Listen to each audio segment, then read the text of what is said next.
Hej, jeg er The Hawk, og det her, det er Jetjager. Vi laver crime writing. Crime writing er en godt ting, du ikke må. Det er blevet kæmpestort i Danmark. Derfor har vi taget det skridt videre og laver nu Kendis Crime. Crime fucking writers! Famous people special! The ones from TV.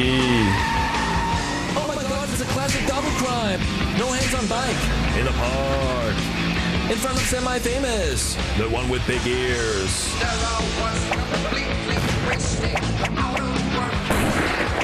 Oh my god, it's the crime writers on the sidewalk. What are they doing to that fence? Sidewalk Mania.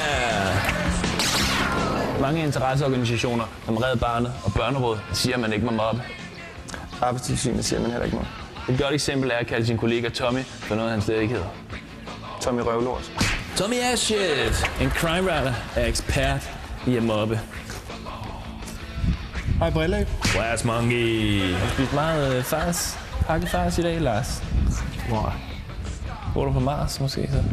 Nej, jeg bor lige den vej der. Har du spist ikke noget af det? Det rimer jo ikke på Lars. Med Kars. Nej, det gør I sgu ikke. 15 crime. Det skal... Ej, det gider jeg... Det giver fandme ikke være bekendt. Owned by the crime writers. Stupid famous guy. Nu er det jo flat.